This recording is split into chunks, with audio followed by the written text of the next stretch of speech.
네, 여러분 안녕하십니까? GBC 초대석 진행을 맡은 안창훈 목사입니다. 오늘은 GBC 스튜디오에 귀한 분을 모셨습니다. 사랑의 교회 담임이신 우리 오정현 목사님이십니다. 목사님 안녕하십니까? 참 반갑습니다.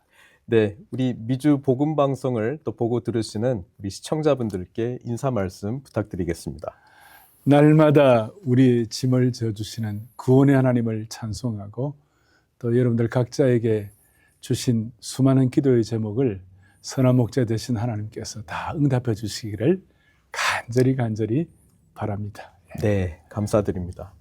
그리고 목사님 축하 말씀 드립니다. 아이고, 예, 좋은 소식을 들었는데요. 이번에 펜실베이니아 웨스트민스터 신학교로부터 명예 박사 학위를 받으셨습니다. 한국교회와 미주 한인교회 모두에게 큰 기쁨이고 영광스러운 소식입니다. 우리 학위 수여식의 자리에서 좀 어떤 마음이셨는지 궁금합니다. 그저 황송하죠. 황송하고 그런데 이제 이 필라델피아 우리 웨스트민스터 신학교는 우리 합동교단이나 또 한국 보수교단에서 참 아버지같이 또 그레션 메이천이 자유주의 신학을 대항하여 정통 보수 신학을 이렇게 잘 감당하려고 한 그런 신학교인데 50여 년 전에 박윤선 박사님 아시아에서는 처음으로 성경을 완간하시고 또 25년 전에 오카른 목사님이 받으셨는데 제가 이번에 받은 것은 저는 뭐 자격이 없는데 그저 지난 수십 년간 제자훈련 사역하고 또 세계 선교의 마무리에 대한 꿈을 갖고 또 헌신한 우리 교우들, 사랑의 교회 교우들과 또 제자훈련의 동지들, 또 한국 교회를 향하여 주시는 은혜라고 생각하고 그냥 자격이 없지만 그냥 감사히 그렇게 일이 되었습니다. 네, 고맙습니다. 감사합니다. 네. 겸손하게 목사님 말씀해 주신 네, 것 같습니다. 요즘 좀 근황은 좀 어떠신지 궁금합니다. 이제 제가 그 미국에서 21년 이제 공부하고 학위를 하고 그다음 남가주 사랑의 교회 거의 16년을 섬기고 2003년도에 서울의 사랑의 교회 목회자로 이렇게 부름받아 가서 이제 그 4년째 이렇게 사역을 하고 내년 1월 9일 날 원로 목사 추대가 되고 또 후임 담임 목사님 또 위임이 되는 그런 시간을 갖습니다. 그래서 저희 교회는 이제 6월 이렇게 이번 첫 주일 날 후임 목사님 부임하시고 네. 이제 본격적으로 동사 목회를 하게 됩니다. 네. 이렇게 사랑의 교회에서 아름다운 사역의 계승의 이야기를 듣게 되어서 참 감사하고요. 목사님께서는 이 좀 과정을 네. 좀 설명해 주셨으면 좋겠습니다. 제가 이제 오카른 목사님 제가 후임으로 간다 그랬을 때에 저는 뭐 1, 2세는 아니지만 그렇다고 제가 이제 미국에서 MDB를 했으니까 1.1세쯤 되는데 저는 영어를 하려면 준비를 해야 되는데 자연스럽게 네이티브하고 이렇게 마더 랭귀지가 영어인 분들이 그 이민교회 다음 바통을 받아야 이민교회가 개토화되지 않는다 이제 그런 생각을 했고 서울 사랑의 교회 입장에서는 오카른 목사님께서 교회가 역사가 깊어가고 담임 목사의 나이가 들어가도 교회는 젊어야 된다. 그렇게 제가 이제 2대 목사라고 갔는데 뭐 세계 교회가 다 그렇습니다만은 대형 교회가 2대 목사와 함께 이렇게 잘 이렇게 연착륙되는 케이스가 많지가 않아요. 뭐 여러 이유가 있지만, 근데 사랑의 교회는 이 제자 훈련에 대한 같은 꿈과 소망을 가지고 제가 서울 부임하고 우 목사님 소천하실 때까지 거의 8년간 목사님하고 1년에 5번 제자훈련, 국제 제자훈련, 국내 제자훈련을 1년에 5번씩 목사님과 세미나를 같이 했어요. 네. 그래서 옥 목사님은 비움의 영성, 저는 또 섬김의 영성, 또 이런 참 사명을 받아가지고 그렇게 하면서 뭐 참 여러 가지 과정들이 있었지만 그래도 참 감사하게 나름 연착륙이 되었고 이번에 그 과정 그 건축 때문에 고생을 좀 많이 하긴 했지만 네. 우리 성도들이 다 성숙해가지고 그 모든 과정을 이겨내었고 지금 저희 교회가 그 지하철에서 바로 본당으로 들어가게 돼 있는데 지하에 본당이 한 7,000석 정도 되는데 그 기네스 레코드 그러니까 그 신기록 그 센터에서 The largest 사랑 church is the largest underground church in the world. 그래서 지하 교회로서는 제일 규모가 큰 교회인데 지금은 뭐 아주 지을 수가 없는 지하 40m, 지상 80m 이렇게 돼 있는데 하나의 이제 한국 교회 참 성도들의 힘을 모아서 이제 그렇게 됐는데 고생은 했습니다. 근데 이제 3대 윤대영 목사님 이렇게 하는데 장로교가 어떤 다른 교단에 계신 분이 저희 그날 투표하는 날 저녁에 와가지고 어떻게 장로교가 무기명 비밀 투표를 그것도 만 몇천 명씩 투표를 하는데 담임 목사 이렇게 청병 투표나 또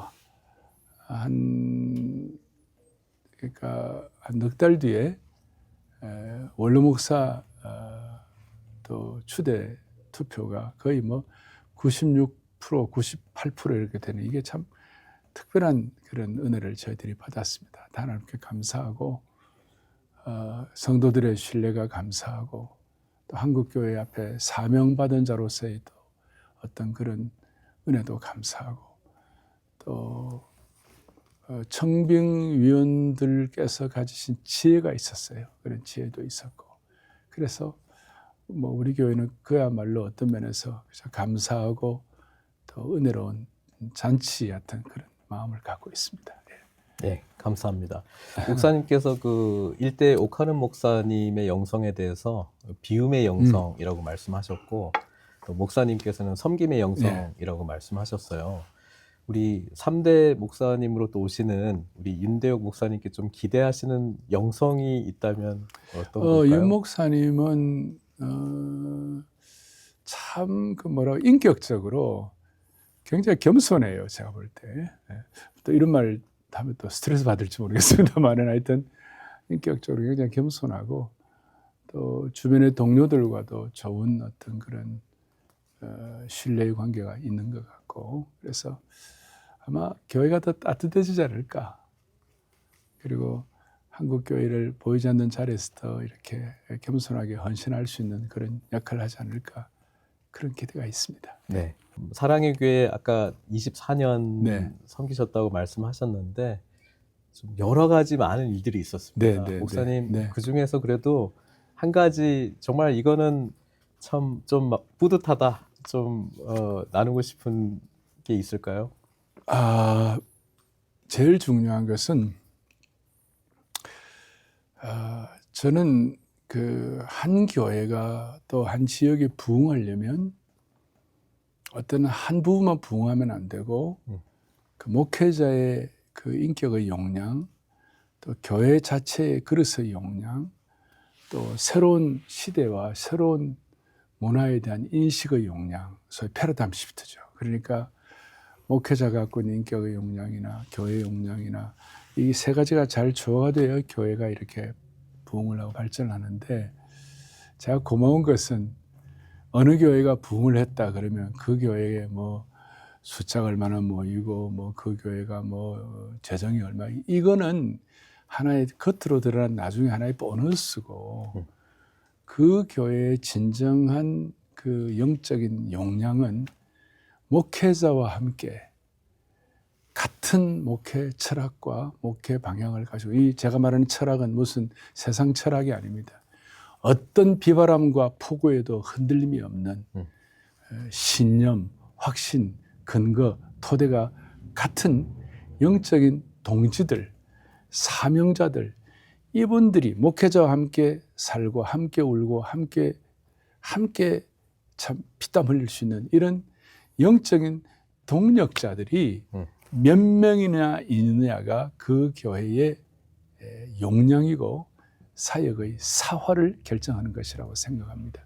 그런 차원에서 저는 교회 처음 개척할 때도 주님 브리스길라와 아굴라와 같이 충성된 부부 5가정만 주십시오. 자, 그렇게 했는데 그런 부부를 허락해 주시든지 아니면 함께 훈련하든지 그런 기도를 했는데 훨씬 더 많은 그런 브리스길라와 아굴라와 같이 충성된 헌신된 하나님 나라를 위하여 온몸을 다 헌신하는 그런 귀한 분들, 그런 동력자들을 세운 것 자체가 제일 큰 축복이고, 그다음 이 제자훈련 이제 원래 이제 뭐 제자훈련 이 세미나가 원래 이 40주년이 됐어요. 네. 근데 전 세계 어느 세미나가 40주년쯤 가면 좀 디클라인하고 좀 내려가고 그렇게 하거든요. 그런데 우리 40주년 세미나에 이번에도 한 세미나 우리가 450명 이상을 못 받아요. 450명 이상을 받으려면 우리가 900개의 다락방이 이렇게 섬겨하는데 7, 8천 명 이상 이렇게 해야 되는. 그래서 450명이 이제 맥시멈인데 세상에 우리가 딱 광고를 하고 난 다음에 22분 만에 등록이 끝났어요. 지금도. 네. 그리고 지금도 웨이팅 리스트가 아주 많이 있습니다. 그러니까 너무 감사한 거는 제자훈련 이 칼 세미나가 계속 지속적으로 힘있게 진행이 되고 있고, 또 이 일을 통하여 나타난 칼렛이라는 우리 같은 제자훈련의 네트워킹을 하는 이런 이제 이런 그 우리 한국 교회가 많이 세워진 게, 그러니까 평신도 지도자들이 세워진 것, 또 같은 제자훈련의 꿈과 사명을 가진 교회가 같이 네트워킹된 것, 이런 것들이 보람이 아닌가. 네, 감사합니다. 네. 역시 제자 훈련에 대한 네. 이 말씀을 나눠주셨습니다. 한 가지 더 질문 드리고 좀 네. 우리 미주 한인교회 관련된 질문을 좀 드리려고 합니다. 그럼에도 불구하고 좀 아쉬운 부분들이 있다면 목사님, 네. 좀 어떤 것이 있을까요? 많은 경우 이제 목회자들이 예수님께서 너희는 가서 모든 족속으로 제자를 삼으라고 그랬잖아요. 그러니까 make disciples라고 하고 가서 그리고 가르치고 세례를 주고 그랬다고요. 근데 그 예수님의 지상명령입니다. 지상명령이라는 것은 이 땅의 명령이 아니라 최고의 명령, Great Commission이거든요. 그러니까 이거는 타협의 의지가 없는 가장 중요한 first priority, number one이거든요. 그럼 왜 가느냐? 제자훈련하기 위하여. 왜 세례 주느냐? 그리스도의 제자를, 온전한 제자를 키우기 위하여. 왜 가르치느냐? 그리스도의 장성한 분량의 주님을 닮아가는 제자를 키우기 위하여. 이게 이제 이 키인데, 이걸 목회 방향으로 잡아가지고, 저는 가난한 개척교회 목사들로 태어나서 정말 처절하게 우리 아버지 교회는 적고 가난했어요. 비가 많이 새고. 그러면 나는 그때 부산의 큰 교회들도 내가 보기도 하고 그랬는데, 어떤 교회는 크고 어떤 교회는 작은가? 제가 조크로 누구는 무 먹고 누구는 인삼 먹나. 네. 그런데 제가 그러면서 제가 또 개척을 해보고 또 소형교회, 중형교회, 제가 부교육자도 있어보고 소형교회, 중형교회, 대형교회, 지금 저희 교회는 초대형 교회인데, 이런 모든 과정들을 거치면서 제 생각에 목회자들께서 주님의 지상명령을 가장 우선순위로 삼고 어떤 사역의 비바람과 폭우가 쏟아지더라도 흔들림 없는, 그야말로 한결같은 사역의 본질, 그리고 어떤 그 생명을 걸만한 일, 거기에다가 집중을 하면 길이 열리는 거예요.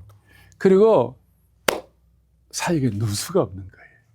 그런데 많은 분들이 이거 좀 해보다가 안 되면 또 이거 하고, 이거 해보다가 하면, 이 세미나 참석하다 보면 안 되면 또 이거 또 생각하면 돼. 그래서 이런 말이 있잖아요. 30cm 물 파다가 안 되니까 또 옆에 가서 또 파다가 50cm, 또 한테 파다가 또 자꾸 이게 뭘 자꾸 파기만 하는 거예요. 그런데 여기 확실하다 싶은 곳에 그냥 물이 나올 때까지 5m, 10m가 쫙 내려가서 파면 결국은 하나님께서, 하나님 말씀은 진리니까 물이, 은혜의 생수가 콸콸콸콸 올라오게 되어 있거든요.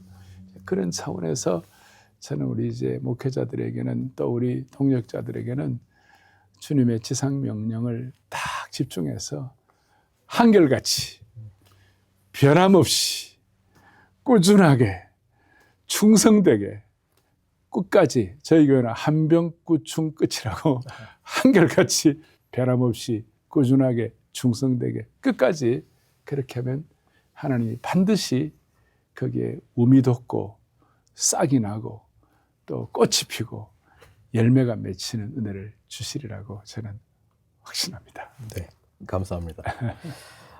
한인 미주 교회와 관련해서 좀 질문 좀 드리겠습니다. 네네. 여기에 또 16년 동안 또 교회를 개척하시고 또 네네. 사역도 하셨기 때문에 또 지금도 뭐 네. 많은 목회자들도 알고 계시기 때문에 네. 미주에 있는 한인 교회가 여러 뭐 문제들도 있긴 합니다만은 네. 이들이 가지고 있는 좀 영적 자산이라면 좀 어떤 게 있을까요, 목사님? 정말 중요한 질문이신데요. Why 이민교회? Why 2세 3세 교회? 왜 우리는 코케이션으로 태어나지 아니하고 우리는 블랙피플로 태어나지 아니하고 우리는 히스패닉으로 태어나지 아니하고 왜 우리는 코리안 아메리칸으로 태어났을까? 코리안 캐나디안, 코리안 뭐 유로피안 이런 식으로 태어났을까? 거기에 하나님의 깊고 깊은 하나님의 깊은 의도가 담겨 있지 않을까? 그것은 너희들은 사는 미국이라면 미국 교회의 강점과 한국 교회의 강점을 같이 어우러져 가지고 영적으로 카탈리스트 이렇게 상승작용을 일으켜라. 그러면 미국 교회의 강점은 뭔가? 제가 볼 때 인테그리티, 정직함, 또 퓨어한 것, 또 한결같이 이런 것들이 있고 한국 교회의 강점은 뭔가?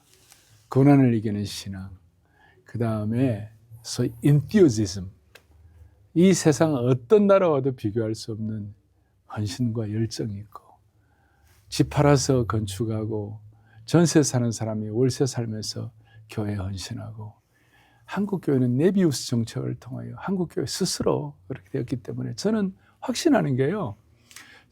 대한민국은 러시아보다 땅이 적어요. 중국보다 인구가 적고 일본보다 경제가 아주 약해요.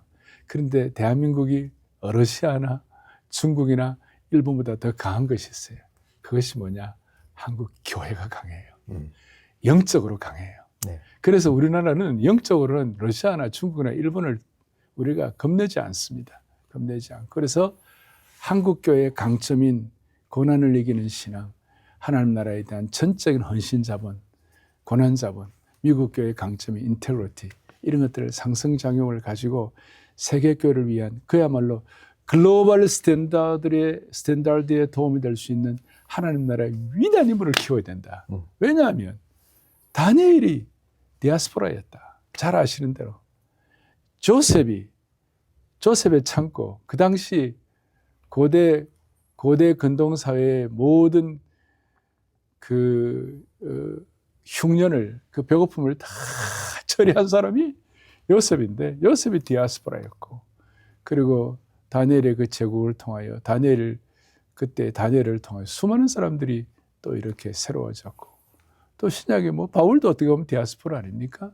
느헤미야도 디아스포라고, 그리고 브리스길라와 아퀴라스 같은 사람 다 디아스포라인데 세계적인 인물들은 다 디아스포라 아닙니까? 뭐 저희 아이들도 다 여기서 다 태어났기 때문에 마들 랭귀지가 영어니까 그거는 굉장한 하나님 주신 자본입니다. 그것은 어떻게 보면 바울에게 있어서 로마 시민권 같은 그런 축복을 받았는데 이민자들이야말로 세계를 위하여 이 미국이라는 나라는 세계의 수도 아닙니까? 네. 그러니까 이 팩스 아메리카나의 가장 강력한 강점을 가진 사람들이 저는 코리안 디아스포라라고 생각합니다. 예. 목사님 말씀하시니까 너무나도 강한 어떤 영적 자산을 분명히 가지고 있고 그런 잠재력이 있음에도 불구하고 여전히 미주 한인교회는 이 아픔과 또 이 또 분열의 어떤 역사라든지 또 지금 그 2세들이 다음 세대들이 좀 1세 교회와 좀 이렇게 떠나는 어떤 이야기들이 있는데 목사님께서 보시기에 지금 왜 그럴까요? 그리고 좀 해결. 제가 뭐 너무 심플파이 단순화시키는지 모르지만 결국은 그릇에 관한 문제입니다. 비전의 그릇, 믿음의 그릇, 역량에 관한 문제인데 제가 한 번씩 얘기합니다. 그릇이 같으면 이해가 되고 그릇이 다르면 오해가 되고 그릇이 같으면 소통이 되고 그릇이 다르면 불통이 된다. 그리고 그릇이 같으면 하나님께는 사람에게는 진심, sincere heart to people. 그리고 그릇이 같으면 하나님께는 전심. 이렇게 할 수 있어요. 할 수 있는데 이제 이민교회 이제 이걸 제가 가만히 보면서 이제 그릇이 같아져야 되는데 이 그릇이 같아질 수 있도록 어떻게 하면 좋을까? 저만 하더라도 제가 제 마음에 약간 아픔이 있어요. 뭐냐면 저희 첫째가 목회자인데 네.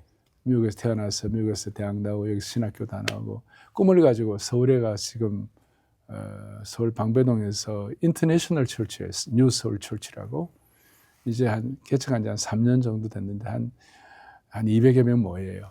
저 거의 완전히 영어권이고 영어만 쓰고 외국인들이 있고 그러는데 저희 손녀딸이 둘이 있는데 저희 서울 사라이 교회는 대한민국에서 주일학교 교육이 거의 최고 수준이에요. 네. 주일학교 아이들이 10,000명이니까 얼마나 잘 준비를 잘하겠습니까? 그런데 우리 손녀딸이 우리 교회 가서 교육을 못 받는 거야. 이 뭐 저 할아버지가 볼 때는 가스말이죠. 가스말이고 그런데 거기 이제 주일학교 12명인데 개척교회니까 그러다 목회자 딸이니까 열심히 해야죠. 그러면서 제가 옛날부터 주장해왔던 게 뭐냐면 Korean diaspora 미국이든지 남미든지 유럽이든지 캐나다든지 일본 뭐 아시아 상관이 없이 코리안 디아스포라가 같은 그릇을 가질 수 있도록 같은 역량과 같은 비전과 같은 카패시티가 될 수 있도록 같은 커리큘럼이 필요해요. 제가 여기 있으면서 그 커리큘럼을 좀 준비하다가 서울로 들어갔어요. 그리고 서울 가서 제가 사역하다 바빠서 못했는데 제가 이제 제 국내 사역에 은퇴를 하고 나면 자, 전 세계적으로 이 코리안 디아스포라를 위한 정말 우리 아이들 영아부부터 시작해가지고 중고등학교, 대학부까지 아이들이 하나님의 사람으로 클 수 있도록 커리큘럼을 만들어야 되겠다. 이제 이 얘기를 제가 하는 이유가 뭐냐면 직전 이스라엘 대사께서 저희 부부를 초대를 했어요. 그래갖고 이제 사bat 디너를 제가 이스라엘 대사관 관저에서 한남동에서 같이 하게 됐는데 제가 깜짝 놀랐어요. 거기 웬 중동 여자분이 한 분이 앉아 있는 거예요. 웬 이스라엘 대사관에 중동 여자분이 앉아 계시는가 보니까 그 대사님 사모님이에요. 나옴인데 어떻게 이스라엘 분과 어떻게 좀 그런 분이 예멘 출신 네. 주이시야. 그런데 이 이스라엘 대사님은 이스라엘 대사관 처음으로 정통 랍비 출신의 대사님이에요. 그래서 키퍼 쓰고 다니시고 참 저희하고는 가깝게 지냈는데 그분은 뉴욕의 콜롬비아 출신이고 사모님은 예멘의 그 주이시 출신이고 뭘 보나 떠나 다 다른 거예요. 이게 달라가지고 이게 하나가 될 수 없는 거예요. 그런데 내가 괜찮냐고 그렇게 물어보니까 우리 아무런 문제 없다고.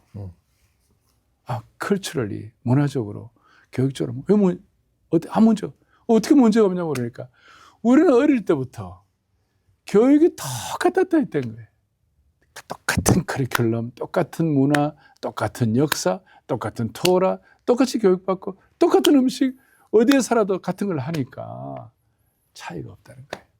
그래서 저는 꿈이 앞으로 코리안 디아스포라 전 세계 어디에 있든 같은 신앙 커리큘럼을 통하여 같은 문화, 같은 방향을 가지고 세계 선교를 마무리하는데 크게 쓰임받으면 어떨까 하는 그런 간절한 마음이 있습니다. 저희 사라이 교회는 지금 13세가 되면 영적 성인식을 해요. 그게 하 미츠바 이렇게 해서 이스라엘 사람들이 만 13세가 되면 성인식을 하거든요. 그날 아이들의 경제적으로 독립하라고 그러고 그 다음 아이들에게 토라를 선물하고 뭐 다 이렇게 하거든요. 근데 우리는 이제 구약을 사는 사람들하고 신약에 그리스도의 복음 아래에서 사는 사람들이니까 우리 좀 다른 차원이긴 하지만 13세에 우리는 영적 성인식, 저희 교회는 그렇게 하고 저는 지금 꿈을 꾸는 게 어린이 집사제도예요. 대형 교회는 별로 인물이 안 나오거든요. 근데 대형 교회도 인물이 나오려면 고난을 겪어야 돼. 어릴 때부터 헌신을 해야 돼. 네. 그리고 새벽 기도를 나와야 돼. 그리고 우리 70도 구절 성경 구절이 있는데 토요일마다 우리 강력하게 우리가 하나님 나라의 군대처럼 암송을 하고 그렇게 하는데 암송, 성인식 그리고 만 18세가 되면 우리 아이들이 전부 다 거기는 이제 이스라엘은 그렇지만 우리는 이제 캠퍼스 선교사들. 네. 아이들이 그렇다 알잖아요. 여기 애들 고등학교까지 잘 키워가지고 아이비리그 가면 애들이 한 주만에 다 오염돼 버린다고. 한 주만에 완전히 세큘러라이제이션, 세속화가 되고 그 교수들에게 잘못 물들고 말이죠. 그런데 우리 아이들을 제대로 교육을 해가지고 캠퍼스마다 아무리 뭐 명문학교를 하더라도 상관없이 기죽지 말고 오히려 선교사 파송을 해가지고 아이들이 동성애는 안 된다. 네. 어릴 때부터. 그리고 그리스도인의 정체성 확실히 해야 한다.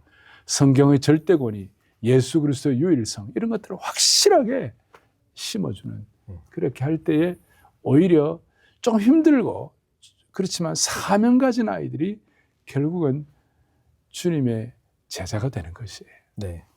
그렇게 되면 좋겠어요. 예. 감사합니다. 목사님 말씀 들으면서 이 디아스포라 자체에 대한 목사님의 그 세계적인 어떤 관심을 좀 말씀해 주신 것 같아요. 네. 예, 그런 측면에서 지금 최근에 이제 로잔 대회는 네, 디아스포라 선교에 대해서도 네. 하나의 굉장히 집중적인 영역으로 이제 보고 있고요. 또 서울에서도 또 로잔 대회를 또 열게 됐을 때 우리 사랑의 교회도 큰 역할을 한 걸로 알고 있는데요. 네. 2024년에는 서울에 로잔 대회가 있었습니다. 로잔 대회는 선교 올림픽이라고 할 수 있고 그 다음에 이제 2025년도 작년 10월에는 WEA 세계 총회를 했습니다. 네. 뭐 로잔대로 잘 아시고 WEA 세계 총회는 WEA는 World Evangelical Alliance 세계 복음주의 명총회입니다. 잘못 알고 있는 분도 많이 계시는데 이 WEA가 세계에서 가장 오래된 복음주의 단체입니다. 지금 이제 180년이 됐는데 1846년에 세워진 그런 그때 이 세워진 이유가 뭐냐면 진화론을 막자, 공산주의 유물주의 사상을 막자, 잘못된 자유주의 신앙을 막자, 자유주의 신학, 진화론, 유물주의 이걸 막기 위하여 그 WEA가 이렇게 창립이 되었고 6년에 한 번씩 총회를 한 작년에 저희 교회 총회를 했습니다. 그리고 올해 가을에는 저희 교회에서도 WRF라고 월드 리폼드 펠로십이라고 그렇게 이제 세계 개혁주의 협회 총회를 하게 됩니다. 그러니까 로자는 선교 올림픽, 네. 그 다음에 WEA는 세계 올림픽, 그 다음에 우리 WRF는 월드컵 이런 개념입니다. 그런데 이거 내리 3년을 이제 하게 되고 저희 교회에서 또 두 번 총회를 하게 되고 이러는데 이게 무슨 뜻이 있을까? 많은 것들을 생각하는데 로잔 커미트먼트, 로잔 남들의 선언을 하고 세계 선거에 대한 걸 하고 작년에 WEA 세계 총회를 마치고 난 다음에 놀라운 일이 있었는데 그것이 뭐냐면 서울 선언을 했습니다. 그거는 쉽게 할 수 없는 선언이었습니다. 그 declaration이라고 서울 선언인데 declare 한다는 것은 강력하게 선포한다 그런 뜻인데 첫째 우리는 예수 그리스도의 유일성, 성경의 절대권위, 동성애 그건 확실하게 우리는 동성애 반대한다. 이래가지고 딱 정리하고 그 다음에 앞으로 세계 복음주의가 나아갈 방향은 피 묻은 그리스도의 복음을 선포해야 한다. 그 다음에 또 하나는 뭐냐면 그리스도의 제자들을 세대를 generation to generation 세대를 이어서 키워야 한다. 그것이 우리의 목표다. 아마 제가 볼 때 50년 대로는 그런 선명한 선언이 나오기 힘들 겁니다. 네. 사람들이 잘 모르고 뭐 WES 이런 얘기하는 분들이 계시는데 WCC하고 완전히 또 다른 것이고요. 그리고 원래 WRF는 월드 리폼드 펠로십은 뭐가 이제 중요한가 하면 내년도 7월에 교황이 서울을 방문합니다. 네. 한번 약간 이제 한국 사회가 한번 이렇게 영향을 받을 겁니다. 그리고 우리 프로테스탄트는 조금 이렇게 영향을 더 크게 받을 겁니다. 이 일을 우리가 어떻게 대비할 것인가.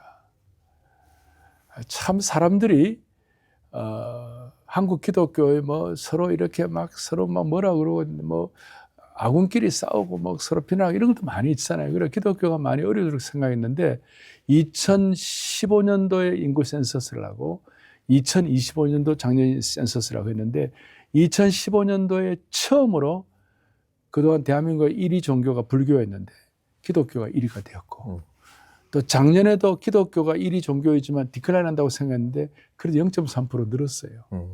인구 센서스로 정확하게. 그렇습니다. 그리고 이제 물론 캐톨릭도 많이 좀 약진을 하긴 했지만 그래서 기독교와 캐톨릭 합쳐서 한국의 전 인구의 3분의 1이 크리스찬이티,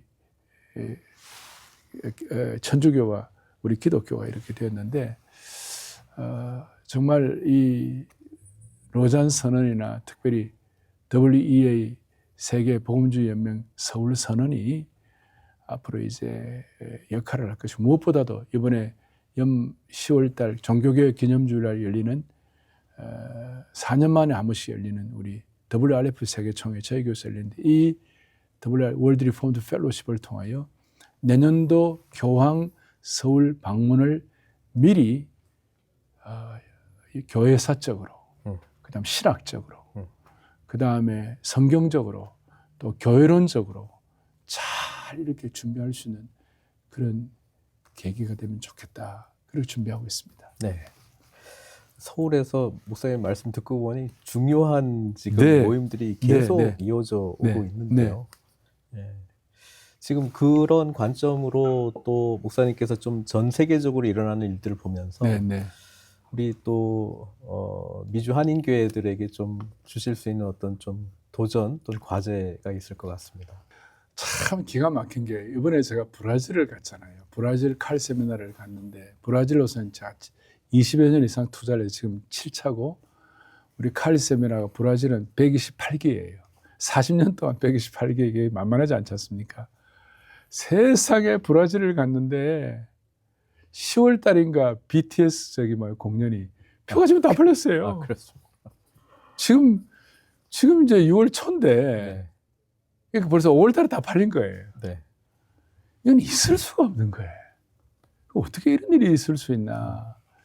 저는 조크로 BTS가 뭐냐 반포대로 사랑의 교회가 BTS라 조크를 합니다만은 이게 K-컬처, K-팝, BTS 그러면 이게 문화적으로만 그럴 것인가?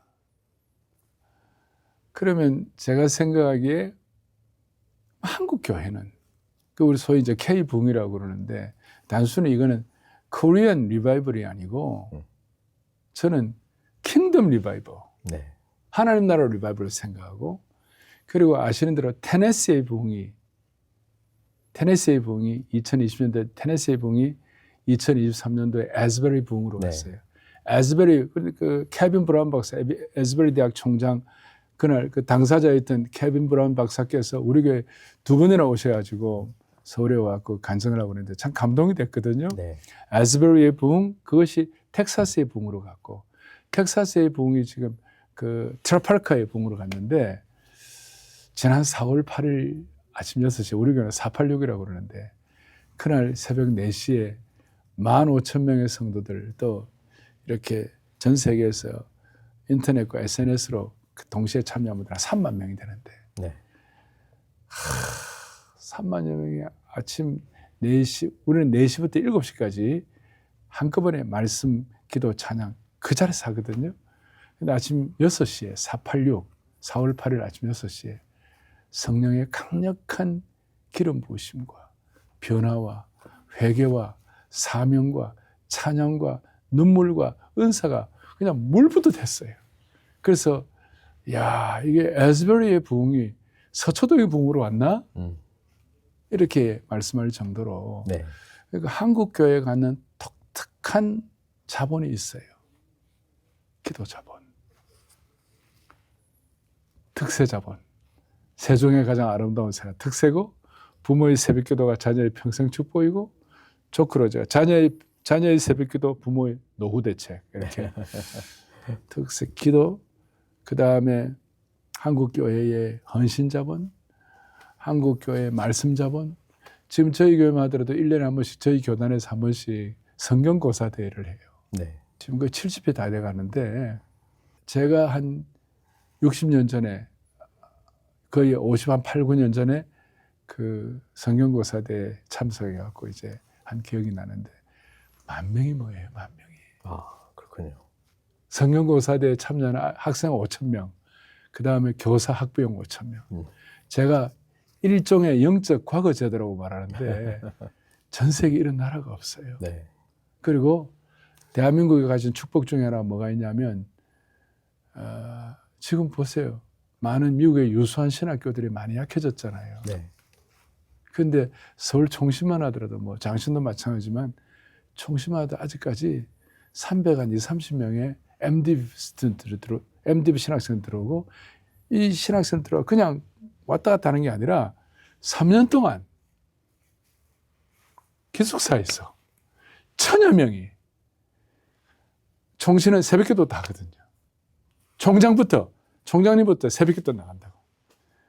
그리고 간절하고.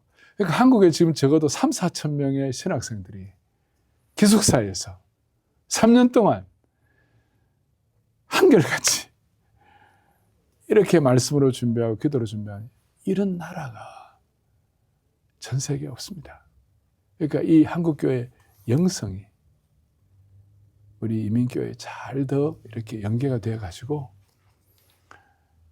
이민교회는 또 한국교회를 배경으로 하고 있으니까 한국교회의 영성을 더 승화시켜서 세계화시킬 수 있다면 아마 Why Korean Diaspora? 왜 우리를 한국 이민자로 태어나게 하셨는지 이유를 하나님 반드시 선한 목자 되신 주님께서 개인적으로 말씀해 주실 겁니다. 감사합니다.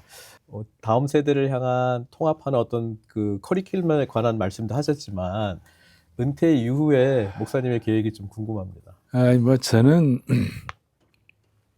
은퇴 이후에 어떻게 될까? 내 미래는 어떻게 될까? 그리고 한국교회 미래는 어떻게 될까? 이민교회 장래는 어떻게 가나? 다 관심이죠. 근데 거기에 대한 두 가지 태도가 있어요. 하나는 두려움이고 또 하나는 설레임이에요. 우리 다 장래를 모르니까 두려울 수밖에 없죠. 그런데 우리가 어떻게 하면 설렐 수 있나? 설렐 수 있는 비결이 저한테는 하나 있어요. 그것이 뭐냐면 제가 이제 첫 설교를 16살에 시작을 하고 20살에 중고등학생들의 설교를 시작하고 만 23살 때 내수동교회 대학부라고 그 당시 우리 교단에서 큰 규모의 대학부였는데 만 23살에 제가 신학생도 아닌데 제가 맡았고 31살에 이민교회 남가주사랑에 개척하고 47살 때 서울사랑교회 담임목사로 부임을 하고 아마 제가 볼 때 한 10년 빨랐어요. 모든 사역들이. 그러면서 내게 주신 은혜가 무엇이었나. 그리고 이걸 앞으로 은퇴 이후에 내가 할 수 있는 역할이 무엇일까. 앞으로 저는 다 그렇습니다만은 많은 어려운 시기도 많이 지나고 이러다가 절벽에서 떨어져 죽겠구나 할 때도 있었어요. 그런 시간들도 다 있었지만 그러니까 육지전, 육상전, 그 다음 수중전, 공중전까지도 다 경험하고 오죽하면 내가 우리 집 사람은 지금 결혼한 지 만 44주년, 45주년 곧 돼가는데 만나서 지금 거의 50년이 됐는데 야 우리는 부부애로도 살았지만 우리 요즘 전우애로 살고 있다. 전우애 시체를 넘고 넘어 그럴 정도로 그렇게 참 인생이란 것은 참 쉽지 않은 거죠. 갓난신고 그 다음에 풍상의 인생인데 이민교회 미래를 다음으로 목회자들의 미래를 어떻게 할 것인가. 아까 두 가지 태도. 하나는 두려움이고 하나는 기대감과 설레임. 이왕이면 기대감과 설렘으로 맞아야 되지 않겠어요? 네. 그러려면 제가 받은 은혜가 뭐냐. 내 인생에 일어나는 일 팩트 자체가 100%가 아니다. 팩트는 많아봐야 20%다. 그 일어나는 사건에 대해서 내가 어떻게 반응하고 어떻게 기도하고 어떻게 해석하고 어떻게 찬양하느냐에 따라서 80%가 결정이 된다. 네. 그러니까 그래서 제가 만든 용어가 있어요. 앞으로 일을 위하여 여러분들은 사실 보고만 하지 말고 팩트 리포트만 하지 말고 열 정탐꾼은 팩트 리포트만 했어요. 그러면서 우리는 가난한 사람들 안악자손 앞에 우리는 메뚜기 같다 그랬어요. 근데 여호수아와 갈렙은 성령 충만한 여호수아와 갈렙은 비전의 사람 여호수아와 갈렙은 85세까지 I'm still strong이라는 갈렙은 나와 내 집은 여호와만 섬기겠노라 하는 그 신실한 종 여호수아는 팩트 리포트만 하지 아니하고 페이스 리포트를 했어요. 믿음 보고를 했어요. 그러니까 그게 뭐냐면 팩트는 20%다. 그러나 그걸 어떤 식으로 반응하고 기도하고 해석하고 찬양하는 자에 따라서 80%가 결정된다. 그것이 영적인 제가 팔레트 법칙이라고 그러는데 28 법칙인데 하여튼 그런 의미에서 믿음 보고를 하셔야 되고 그 다음에 또 제가 볼 때 에너지를 주는 사람이 있고 에너지를 뺏는 사람이 있어요. 그러니까 부정적이고도 힘들고 어려운 얘기 저도 얼마인지 할 수 있고 얼마인지 또 우리가 지식인이니까 수많은 공부를 하고 학위를 하고 수많은 수천 권의 책을 읽고 이런 사람들일수록 더 어떻게 보면 너무 많이 아니까 시대 앞에 네거티브 할 수밖에 없어요. 전체를 알면. 그런데 우리는 내 인생을 내 힘으로 사는 사람이 아니라 하나님 은혜로 사는 사람이에요. 그러니 우리는 무슨 보고를 해야 되느냐. 에너지를 주는 사람이 돼야 되고 뺏는 사람이 안 되고 어두움을 타다는 인생이 아니라 어두움을 밝히는 인생이 돼야 돼요. 그래서 제가 요즘 늘 강조하는 게 신앙은 3단계가 있다. 이 말씀 마무리를 해도 좋을 것 같은데 첫째는 신앙은 자아 실현이 아니라 자기를 부인하는 것이다. 너무 중요한 겁니다. 한국 교회는 유교적 기독교가 많이 발전을 하고 한국 교회는 의인이 너무 많아요. 의인이 너무 많아요. 그게 자아 실현이에요. 근데 사실은 우리가 신앙적으로 볼 때 우리는 은혜로 사는 사람이지 공로의식으로 사는 사람이 아니에요. 그러니까 자아 실현이 아니라 자기를 부인해야 되고 공로의식이 아니라 은혜의식이에요. 이게 신앙의 첫 단계예요. 두 번째 단계는 뭐냐? 토탈 커미트먼트예요. 전적인 위탁이에요. 하나님은 우리를 가끔 하나님만 전적으로 의뢰하도록 전적 위탁하도록 하나님 그렇게 만드셨어요. 우리를. 그래서 어떨 때 저는요. 실로라기 하나라도 주님께 맡겨야 되겠다. 그렇게 할 정도로. 그리고 제가 좀 깨닫는 게 뭐냐. 5분 이상 고민해서 안 되는 거는 주님께 다 맡겨야 돼요. 예? 그런데 이거보다 더 중요한 것인데 이거 뭐냐. 세 번째 단계인데 이게 전유물화 신앙이에요. 전유물화라는 것은 내 것으로 체험한다. 내 것으로 삼고 사명으로 한다. 이게 뭐냐면 미래에 일어날 일을 지금 현재 내 것으로 삼는 것이에요. 그게 제가 선지적 사도성이라고 그러는데 우리가 지금 당장 경험할 수 있는 건 아니지만 말씀에 의하여 하나님 내주신 사명에 의하여 이렇게 될 것이라고 짐작이 되고 아까 말한 대로 그렇게 기도하고 해석하고 반응하고 그것을 지금 내가 갖고 오면 그게 지금 내 것이 되는 것이에요. 그래서 우리는 그 믿음과 그 사명 때문에 기대감과 설렘으로 사는 거예요. 자아 실현이 아니라 자기 부인도 중요하고 전적 위탁도 정말 중요한데 우리가 설레임으로 미래에 일어날 내게 주신 그 사명과 기도의 제목을 지금 가져오는. 그래서 이미 결정된 것 가지고 고민하지 말고 내가 더 잘할 수 있는 것에 목숨을 걸어야 되는 거예요. 이미 결정된 게 뭡니까? 내가 어디서 태어났다. 내가 어떤 학교를 나왔다. 내가 키가 얼마다. 내가 부모를 누구를 만났다. 이미 결정된 거예요. 그런데 인생은 대부분 그것 때문에 고민하고 한탄하는데 내가 더 잘할 수 있는 건 뭐예요? 전유물화 신앙. 그리고 더 전적으로 위탁하고 주님 더 사랑하고 더 찬양하고 더 기도하고. 저는 이런 은혜를 지난 수십 년간 주셔갖고 수많은 참 사역의 어려움 가운데서도 오늘까지 은혜를 받고 주님 앞에 감사하고 있습니다. 목사님 감사합니다. 예, 지금까지 GBC 초대석이었습니다.